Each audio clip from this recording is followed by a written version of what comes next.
তালের সিজনে তালের বড়া বেশ অনেকেরই পছন্দের একটি খাবার। আজকে আমি আপনাদেরকে পারফেক্ট তালের বড়া বানানো থেকে শুরু করে তালের বড়া নরম হওয়ার সঠিক নিয়ম এই ভিডিওতে বানিয়ে দেখাবো।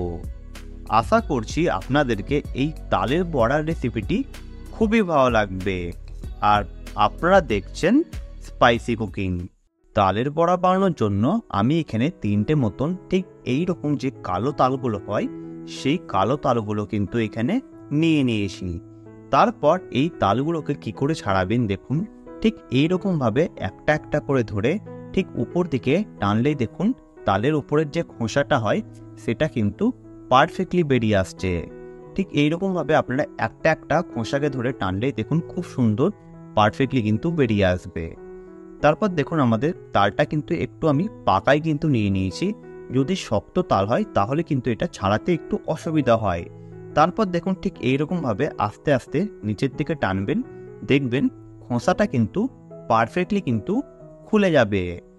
তারপর দেখুন আমি ভালোভাবে কিন্তু এই তালের যে খোসাটা ছিল সেটা আস্তে আস্তে আমি ছাড়িয়ে নিয়েছি। দেখুন আপনাদেরকে দেখে বুঝতেই পারছেন কত সুন্দর আমাদের খোসাটা ছেড়ে গেছে। এরপর এই তালের মাড়িগুলোকে বার করে নেব। সেই জন্য আমরা এই মাড়িগুলোকে একটু ভিজিয়ে নেব, তাহলে কিন্তু খুব সুন্দর ঘষার সময় আমাদের সুবিধা হবে। সেই জন্য আমি কিছুটা পরিমাণে জল দিয়ে ভালোভাবে এই তালের গায়ে মাখিয়ে দিচ্ছি, যাতে এই মাড়িটা নরম হয়ে যাক আর ঘষতে কিন্তু আমাদের একদমই অসুবিধা হবে না। দেখুন আমি এখানে ভালোভাবে কিন্তু এই তালের মাড়িতে জল লাগিয়ে দিয়েছি। তারপর ঠিক এরকম একটা ফুটোযুক্ত বাটি নিয়েছি, আপনারা দেখে বুঝতেই পারছেন যে ঠিক এইরকম আপনারা কিন্তু ফুটো বাটি নিয়ে নেবেন। তারপর তালগুলোকে ভালোভাবে একটু প্রেস দিয়ে ঠিক এইরকমভাবে আপনারা ঘষে নেবেন, তাহলে দেখবেন মাড়িগুলো কিন্তু খুব সুন্দর পারফেক্টলি বেরিয়ে আসবে। দেখুন কত সুন্দর আমাদের কিন্তু এখানে মাড়িগুলো আস্তে আস্তে বেরিয়ে আসছে। আপনারা কিন্তু যখন এই কাজটা করবেন একটু সময় নিয়ে ধৈর্য ধরে করবেন, তাহলে কিন্তু দেখবেন এটা কিন্তু পারফেক্টলি মাড়িগুলো বেরিয়ে যাবে। আর সব দিকে গোল গোল করে আপনারা ঘষার চেষ্টা করবেন, তাহলে কিন্তু সব দিকের মাড়িটা পারফেক্টলি বেরিয়ে আসবে। দেখুন আমাদের এখানে কিন্তু একটা ঘষা হয়ে গিয়েছে। সেই একটা তালের ইয়েতেই দেখুন কতটা কিন্তু আমাদের মাড়ি এখানে জমা হয়ে গিয়েছে। তারপর আমি একে একে আমাদের যত তালগুলো আমরা তৈরি করেছিলাম জল দিয়ে মাখিয়ে সেইগুলোকেও সেম প্রসেসে আমি কিন্তু ঘষে নিচ্ছি।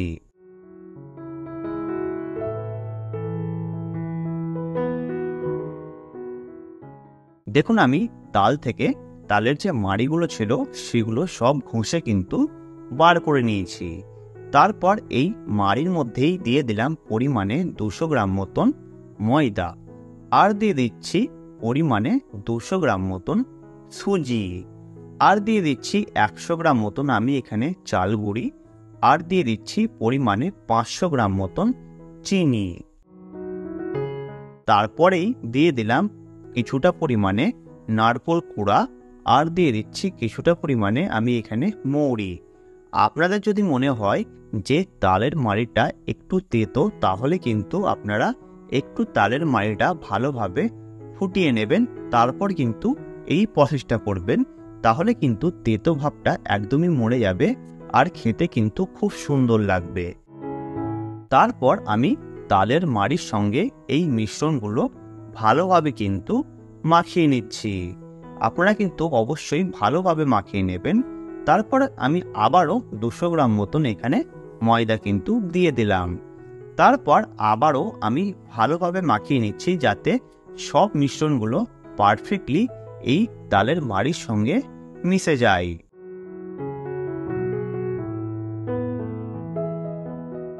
দেখুন আমি কিন্তু এখানে খুব সুন্দরভাবে ভালোভাবে মেখে নিয়েছি।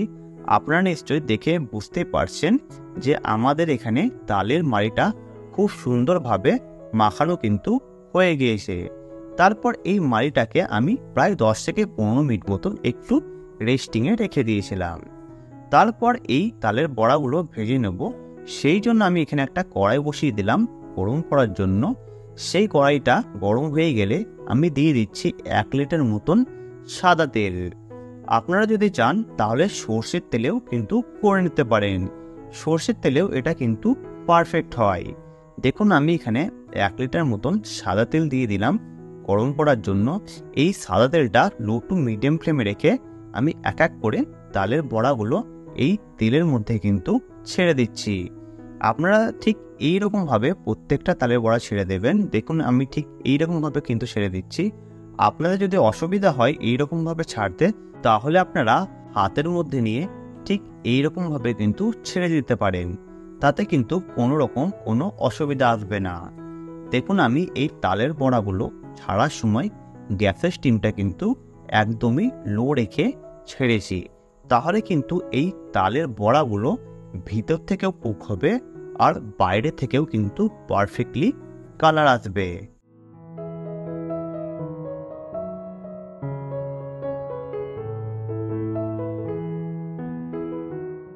দেখুন আমি লো স্টিমে কিন্তু ভালোভাবে এই তালের বড়াগুলো ভেজে নিয়েছি।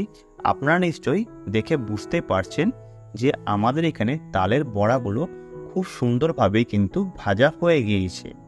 তারপর এই তালের বড়াগুলো আমি তুলে নিচ্ছি।